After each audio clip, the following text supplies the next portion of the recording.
Welcome to the Business of Black Business, a talk show that interviews Black entrepreneurs and advocates for Black businesses. The topics of conversation include access to capital, best business practices, success stories, and more. Now introducing our host, Jay Reynolds. Hello, and welcome to another installment of the Business of Black Business. My name is Jay Reynolds. I own and operate Wolf Creek Consulting. We are a top-ranked executive staffing firm with offices in Coral Springs, Florida, Birmingham, Alabama, and West Palm Beach, Florida. We primarily place professionals in finance, accounting, IT, engineering, and construction. And again, welcome to the Business of Black Business. Now, this show is designed to help Black entrepreneurs and would-be Black entrepreneurs navigate the very difficult idea about starting and managing and growing a business. It's a unique opportunity to talk directly to small business owners who basically have succeeded or companies that basically support those Black businesses. It's an opportunity to hear how Black businesses did it, how they made it happen, what made them them, and to kind of sort of, like I always say, to be in a room where it happened. Today, we get a unique opportunity to interview Gary Hartley. And Gary Hartley works with the small business development of Miami Dade. Now, I am going to read his bio, but my real intention is, like always, to let you hear from him, to let you hear a little bit about his story, to let you hear a lot about his organization and what he does to support Black businesses and how you can get involved in that. Next thing that I want to do before we get started is to welcome the Tampa Bay Buccaneers to the Superdome. We had an interesting game yesterday, and I just wanted to say hi to Tom Brady. Gary, you and I'll get to you in a second. I'm just going to read your bio. Your small business development is basically directed by you, and you worked for Miami Dade for 28 years. Prior to SBD, you've held several other leadership positions, such as assistant supervisor of elections, assistant to the county manager, director of emerging business and outreach for the Super Bowl host committee, and chief financial officer of the Homeless Trust. And you began your career as a budget analyst. Now, you've directed SBD since 2003, and you've been really instrumental, as I understand it, in increasing small business participation in Miami-Dade County.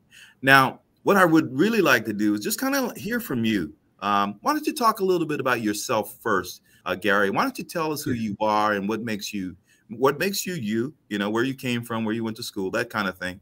And then we'll talk about your, let's call it, remarkable career, because you've done a lot of things and you've worn a lot of hats. And I think that people will find that very interesting. Yeah, thank you, Jay. And first of all, thank you for having me today and giving me this opportunity to speak to your audience. This is the things that we really look for here in Miami-Dade County, to get most businesses and every business involved in trying to get more opportunities for them to get a piece of this pie.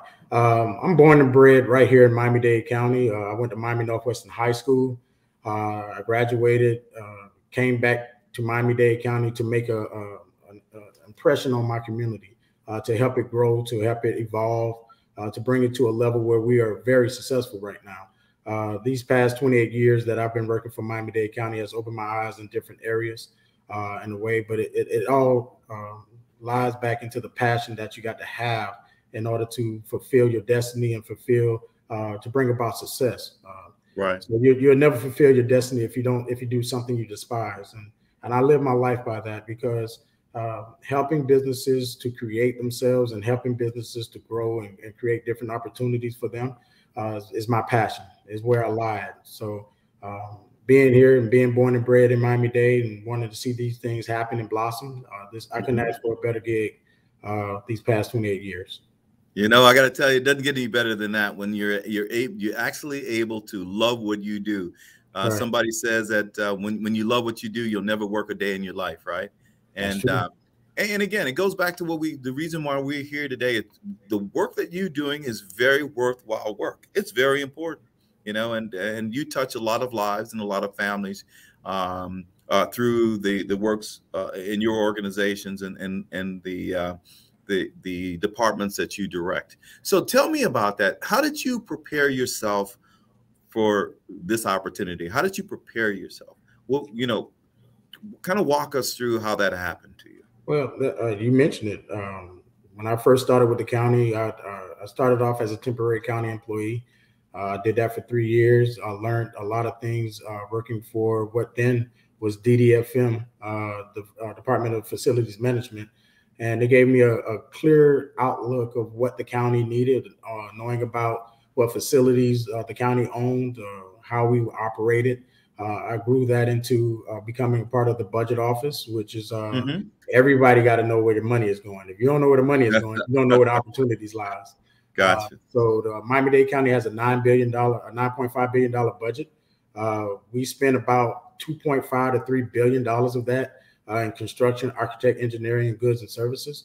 I'll look at every single one of those contracts before they go out to provide opportunities for all of our businesses to participate.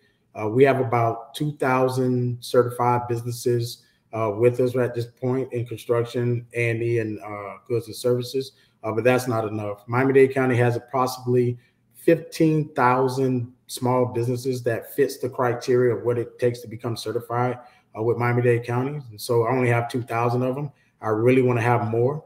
I want to create more shelter markets for these firms to be able to participate and bid amongst themselves and grow their companies.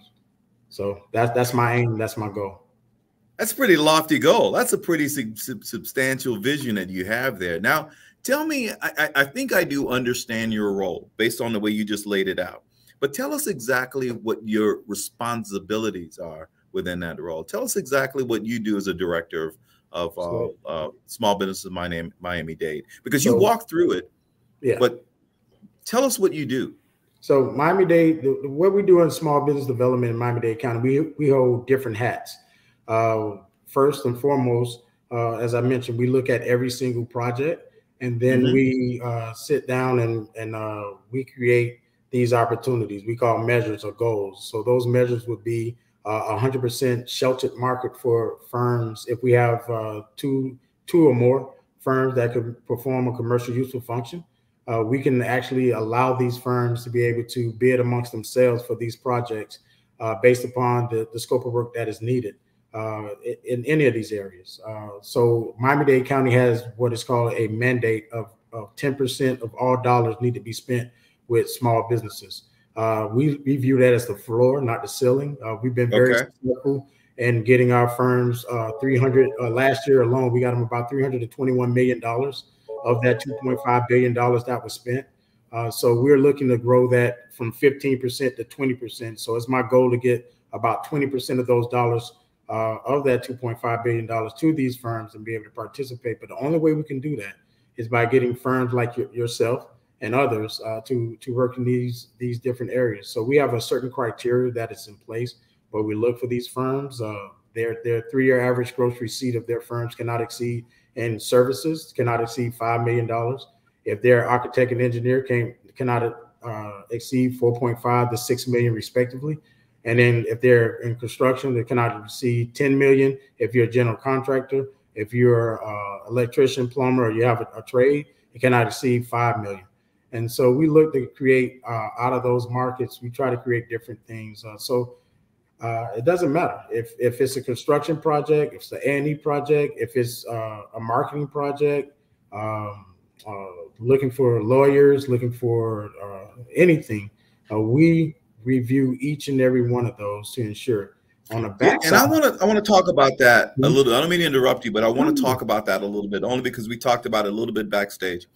And because what happens to me is that once people see these shows, especially business guys that I know, I'll get a phone call from somebody saying, hey, look, their perspective is, Gary, whether it's right or wrong, okay, their perspective is that construction companies and electricians and glazers and GCs and all of those guys that have, let's call it, position their companies right. I mean, certified, they have their books and financials in the books in order, they have a track record of success. Those guys are being really well taken care of, not because you're giving them anything, but because they're earning it, and you have that 10% that you talked about that these guys can actually participate in. The calls that I get are from people that say, hey, look, what's happening is professional services, to the point that you just mentioned, whether it's an attorney or a staffing firm or a marketing person or whatever, they are having some significant challenges trying to navigate through that. And I know you start to talk about it, but instead of me feeling that phone call from those guys, when I get a call, start getting these calls in the next couple of days, why don't you talk about what your department is doing in order to try to increase that participation that you just started to talk about?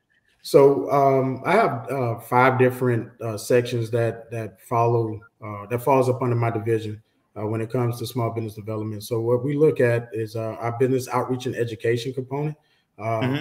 That's our main component. That's the face of our franchise, if you will. They go out and knock on the doors and try to get all of these businesses where we do have low to no participation in certain areas. Again, the county has over 10,000 commodity codes in what we procure services for, whether it's from construction down to buying pens and paper. What we try to do is go out and look at different areas and try to get 2 to 3 of these businesses in these commodity codes, so that we can create sheltered markets for them. Those sheltered markets are just basically them amongst their kind, which is small business firms, being able to bid on these projects and be awarded these contracts. One of the things that we've broken out to is what's called value-based procurement, and basically is looking at every single opportunity, especially for your area in the professional services, try to create these contracts. We just but we just awarded a contract for $3.5 million in marketing, and basically it's just to market our cultural arts portfolio. Our down south performing arts center, our Adrian Arts Centers that's downtown, all of the little parks and the African American culture on 62nd, on 54th and 22nd Avenue. We market all the events that they have there, and so we don't do that internally. We hire third parties to do that. And so those are most of the things we do. We create that sheltered market for our firms and make it 100% set aside, so that they could be able to participate. And you're talking about eating for at least 2 to 3 years off of $3.5 to $4 million. That's good for these small companies. It's not going to get them to a 3-year average out of our program. What it's going to do is keep that consistency for them to be in our program. We have firms that have been with us over 20, 30 years. Not that they have not been successful. I have firms that came in 1 year and they graduated within 2 years of being in the program. It's just about being active and actually submitting a bid. And one of the things that we don't see from our small businesses is submitting a bid. And that's twofold. One, a lot of our small businesses know their craft, but they don't know how to run their business. And that's where we see the most basic things are. And so one of the things that I did to assist our firms, if you're certified with Miami Dade County, I have a pool that we did of professionals, accountants, lawyers, marketing individuals, so that they can help these firms prepare their financial statements, put together their marketing plans, put together the things that they need to become successful, so that they can prepare a bid. A lot of our firms don't know how to plan out bids or how to deal with scheduling certain things that needs for them.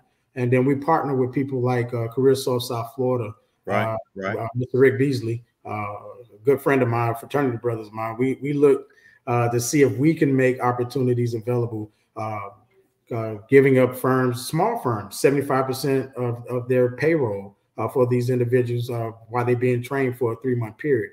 A lot of those things affect the bids that our firms submit to us that give them the opportunity to be successful. And so we like to partner with people like that. How do you do the outreach for that? Because that's really good information. And for a guy like myself that's been around for a long time, I've heard those programs, right? Obviously, you have to be very intentional about it, and I get that, right? But how do you do the outreach to make sure that those, that Black businesses not necessarily Black, but the small minority business has only been around for a year and a half. How are you getting the word out as it relates to those services that you're providing, which are amazing services?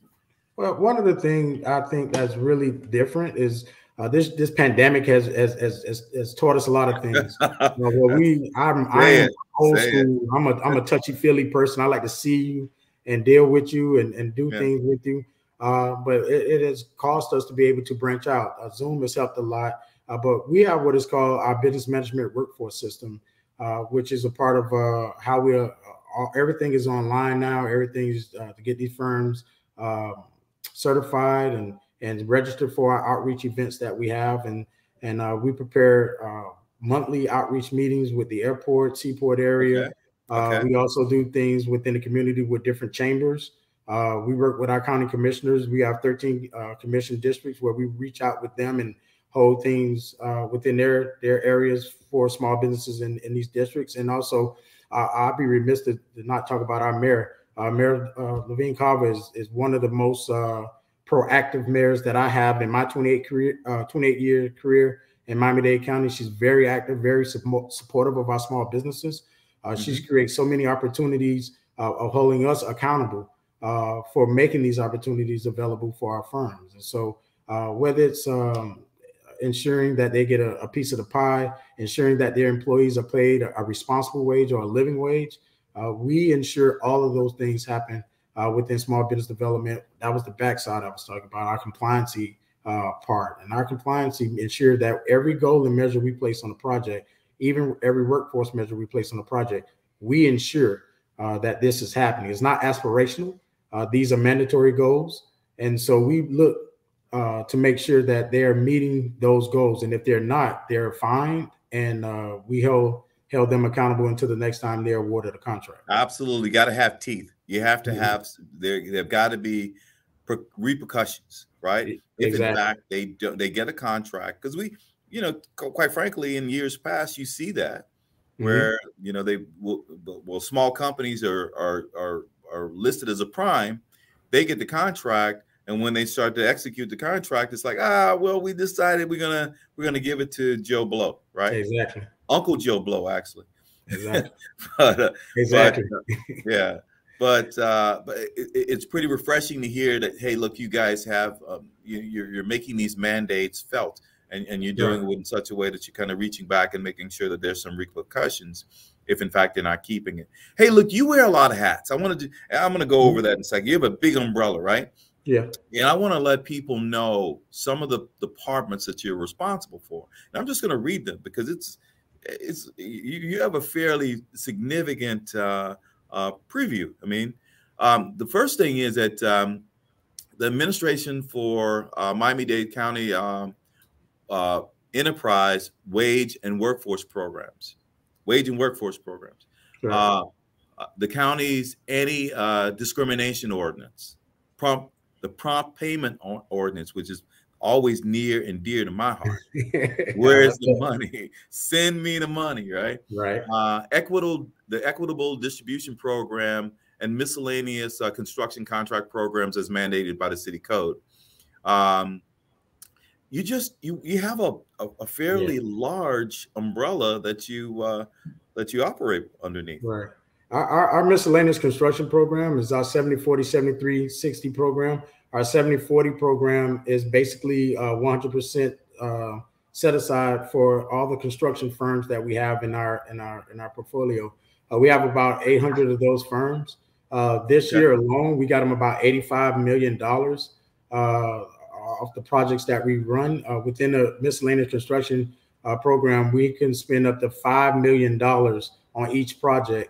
And it does not have to go back to the Board of County Commissioners. The board give us every 5 years, they give us an annual allocation that we do. And we get about close to $500 to $600 million to utilize over a 5-year period. And then we go back to the board and they replenish that allocation so we can continue to do it.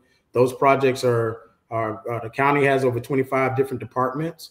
Each department is allocated capital budget, and those capital budgets kind of lay out different aspects of what we're going to do.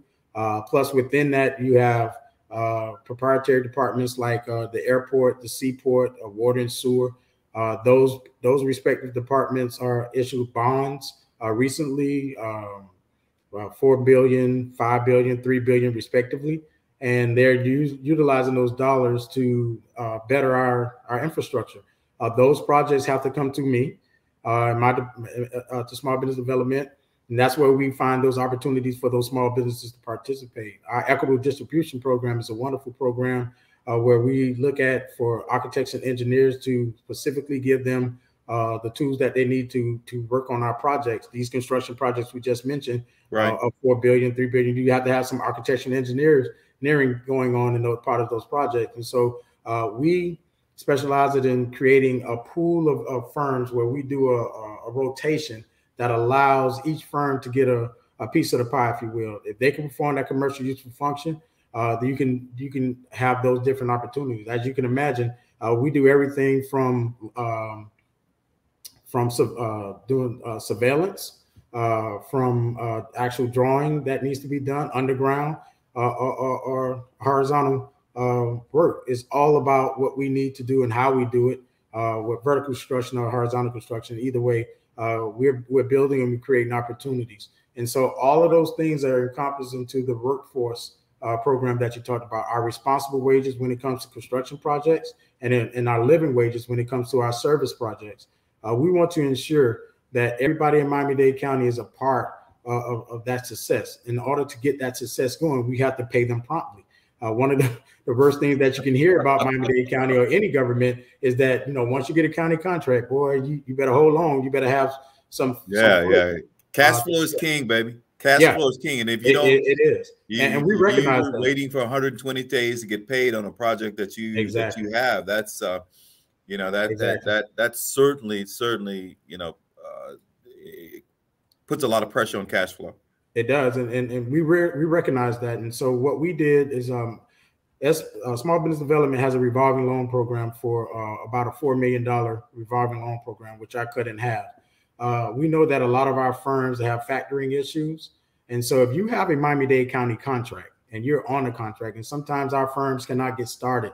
And so we can give them up to 80% of that contract of their funds in order to buy some of the things that they need, and also to pay some of their services and do some of the things that they need to do to participate. We know we'll get the money back because as you're taking it off the top, you're taking it off the invoice. We're taking it off the invoice, exactly. And so that's why I'm always ensuring that our firms are promptly paid. Gary, nobody knows that. I mean, I got to tell you, nobody knows that you guys have, because what happens is that people develop their own factoring relationships with these ungodly interest rates, right? Mm-hmm. And you guys have a factoring program in-house that I imagine would have, let's call it, I'm sure there's some kind of interest rate that's attached to it. Yes. It wouldn't make sense if it didn't, just purely because of the cost of money. Right. But I'm sure it's better than being able to go out on the market and build a factoring agreement. That's something that I don't know. Most companies don't know that. I certainly didn't know that. And I like to think that I'm informed. Let me ask you this in terms of how a business can be certified. Do all businesses that want to do business with the county, they have to be certified? And if so, that's a yes. Then what's the process? How long does it take? Can you walk us through, give us some thoughts about that? No one has to be certified to do business with Miami-Dade County. Miami-Dade County has its own relationships with any business. You don't have to be you don't have to be certified with our procurement department in order to be certified as an SBE. Got it. So two different things. So our prime contractors that have prime contracts sometimes do our subcontractors with our firms. A lot of our firms are not primes with Miami-Dade County. They're just subs, and they work on those particular contracts. But being certified can help you greatly, because not only if I don't have a sheltered market for you, for your particular project, sometimes I put what is called a bid preference or a selection factor on a project, which means that if you're certified, you get certain percentages to help you win that bid or stay close to that bid that can get you to the best and final offer, where you could get that percentage again to help you in order to win those contracts. And so there are different things. To become certified in Miami-Dade County, to take a couple of things. One, you must have a office located in Miami-Dade County. You don't have to be locally headquartered. You must have an office located in Miami-Dade County. 2, you have to have a local business tax receipt for at least 1 year. Your personal net worth cannot exceed $1.5 million as the owner or each owner of the company. And your 3-year average gross receipts cannot exceed those dollar amounts that I spoke about earlier. For goods and services, $5 million. For architect and engineer, 4.5. For engineer, $6 million. And for general contractor and construction, $10 million would be it. And if you have a trade, cannot exceed 5. If your 3-year average gross receipt does not exceed those areas, your personal net worth, excluding the value of your home, and a couple of other adjustments that we will make, does not exceed $1.5 million. You have a local business tax receipt, and for longer than a year in the office here in Miami-Dade County, we are the program for you. We're utilized by everybody. The school board, Miami-Dade County School Board. We're utilized by Miami-Dade College, FIU. When big businesses come in town, the Super Bowl, NASCAR, the FIBA soccer tournament, they utilize our list to help their firms, help our firms be able to build out their areas that they are needed throughout the county in order to support their services. So, Gary, let me ask you this about that, though. Is there any kind of vision to do what the school board did? The school board now will do business with companies in Broward County, as well as doing business with Miami, even if they have an office. Let's say they have an office in Broward, but they don't have an office in Miami. Because I know that I understand the tax question, right, and paying into the tax base. But is there any kind of opportunity? Do you guys plan to do anything like that, where you allow companies that in Broward County to do business with you? Well, our board of county commissioners and our mayor is very, very, very, very, very protected. We looked at doing some reciprocal activities with them, but one of the reason why we don't do that is because our program and our criterion is very stringent, and it's very unique to to Miami-Dade County. And Broward doesn't have the same criteria that we have in our program. And so when our firms, and I hear it a lot from our local firms, is that Broward is not so reciprocal as we are. They do focus on locally headquartered firms first, and then they open that out to others. Our firms are very territorial, and our board of county commissioners and mayors is follow suit. But we're looking at it to entertain it, but it's going to take for us to get together with our counterparts in Broward and in Palm Beach so that we can get some type of consistency level of what we expect for these firms to have. And when we do meet, we cannot seem to get on equal footing as of yet, but it's a work in progress, and we'll continue to do that. Yeah, I think it's an opportunity, and I'm glad at least you guys are talking about it, because it is certainly an opportunity for Black businesses that don't have multiple offices, right? It's really easy for some companies to basically say, hey, look, I'm going to put an office in Miami, and there's no real, let's call it, financial impact.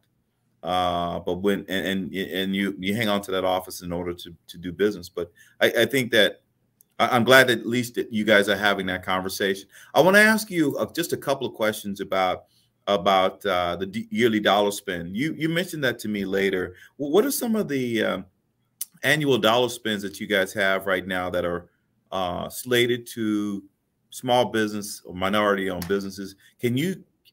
And I know it's your race and gender neutral, right? But do you have numbers that you basically can share with the viewing audience about how those numbers, how that money is being dispersed today? Like I said,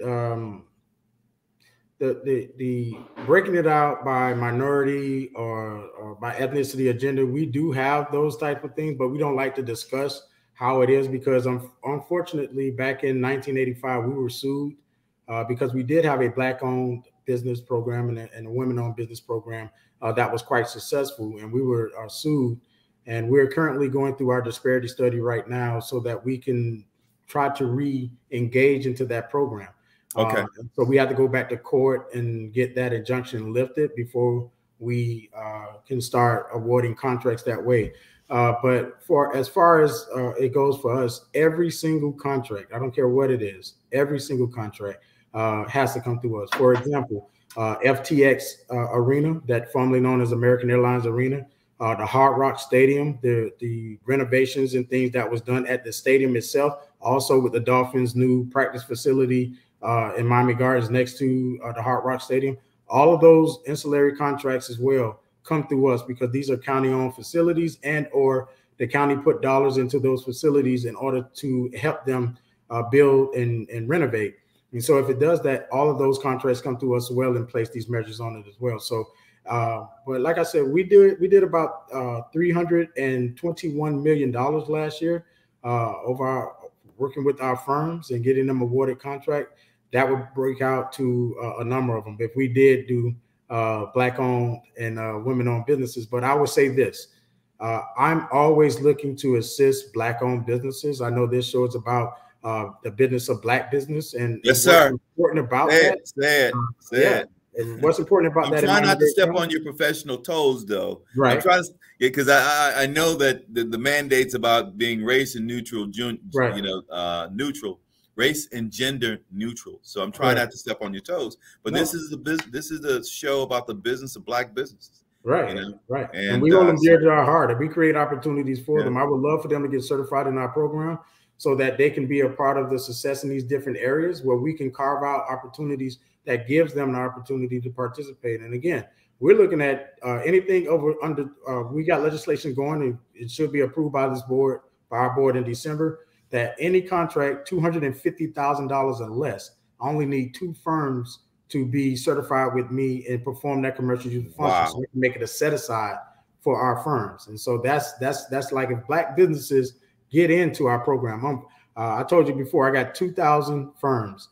Currently, I have only 300 that are certified Black-owned businesses, which I know in Miami-Dade County alone, there's more than 200 or 300. Let's say, but we need to get them certified. We need to get them a part of our program. We need to get them, avail them. Any contract under $250,000. I can have probably 100 of those contracts every 3 days available for firms that I'm making set-asides for our firms in a week.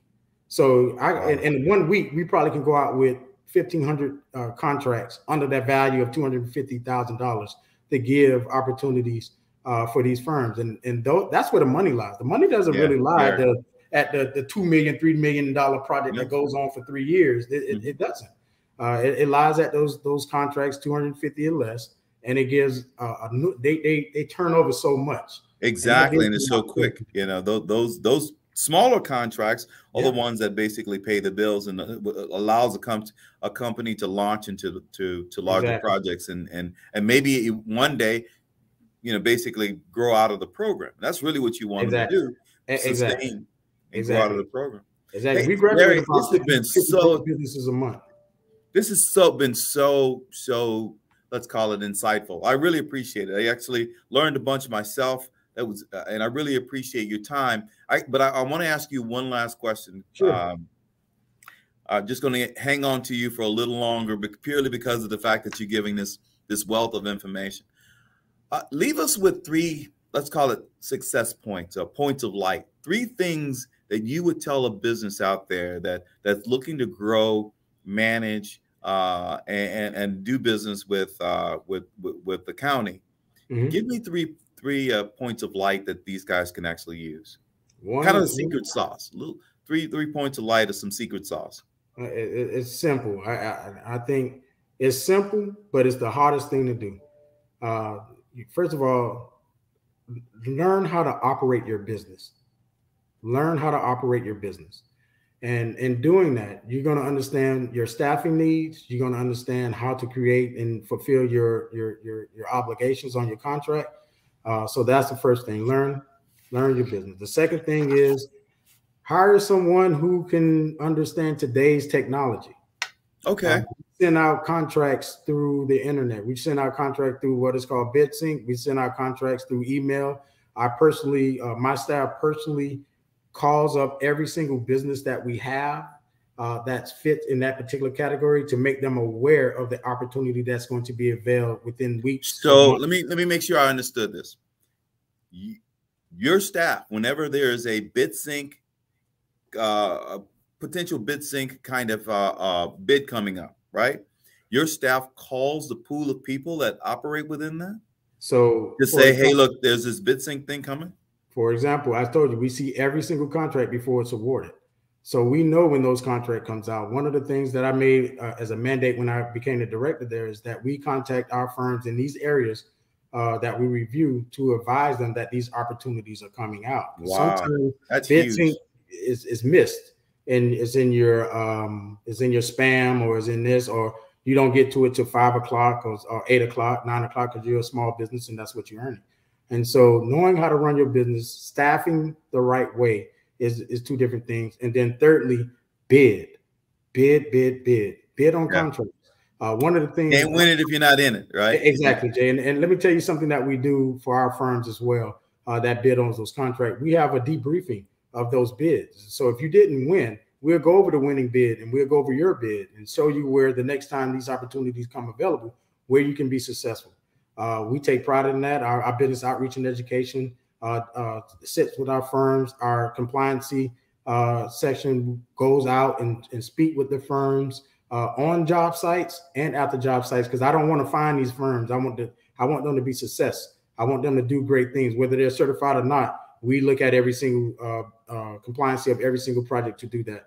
And then we have our certification unit that's willing, ready, and able right now to take your phone call or go to our website and work with you to get you certified and get you a part of it. And then I have a whole unique group that takes the data from every single contract that is awarded and allocated, and we track that so that we can look at and see where we need to improve.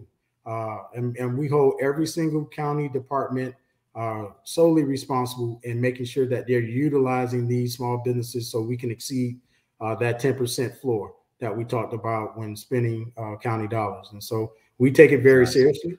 I got an 88 member staff. We're looking to hire more people in small business development, so we can really hone in and create these opportunities even more. So we're excited about where we're going. Gary, this is huge. I got to tell you, and I really appreciate the vision that you have, the vision you have for your department, as well as the vision that the mayor has. And it seems like you guys are intentional and serious, and that's where it always starts. If you're intentional and you're serious, and you basically are tracking the numbers to determine whether or not, hey, look, how well have we done? You know, it's not what you say, it's what you actually do, right? Exactly. And, you know, talking about it is, you know, that's great. But when you basically look over your shoulder and you say, hey, look, this is what we accomplished, I think that's what makes a lot of sense.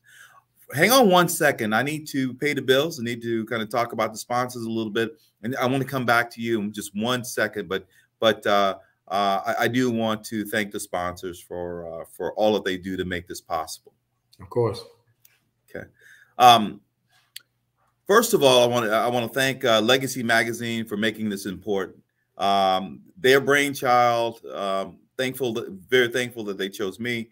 Aaliyah and Dexter, I really appreciate all you do to make this make sense and to provide this service to our community. I also wanted to thank Demesman and Dover injury attorneys. Victor, you're amazing as it relates to what you do to help small business and higher education. I appreciate what you do. The Florida Lottery, Career Source South Florida. And what I would ask people to do is go to Career Source South Florida's website. Each week, basically what they do is they post a number of jobs and they keep these jobs fresh. I'm going to go over those, a few of them right now. There's a CRNA opportunity in Miami. There's a head of GMA and repair activities also there. IT manager, Nubu Eden. Construction manager, disaster recovery, a startup procurement program manager, HR coordinator, park site manager, special cargo analyst, landscape architect, master planner, and a field technician. Those are just some of the jobs that are posted on Career Source South Florida's site. I challenge everybody to go to that site and find that dream job for yourself. And getting back to Gary, hey man, I know how busy you are, right? So you took a lot of time out of your day to do this. Quite frankly, 88 employees, which means that your phone's ringing off the hook right now. So I appreciate that. Thanks for being here. Thanks for doing all you do, and thanks for making this important. Thanks for making it important. Now, I always say that if it is to be, it's up to all of us. We are stronger together, and that's the only way we're going to make this happen. Aaliyah, backstage, making this happen. Thanks for all you do. And again, this is the business of Black business. My name is Jay Reynolds, Wolf Creek Consulting. We're an executive staffing firm, and make it a great day. I'll see you next time, same place, same time. Thank you very much for being here. Thanks for having me, Jay. You bet. All right.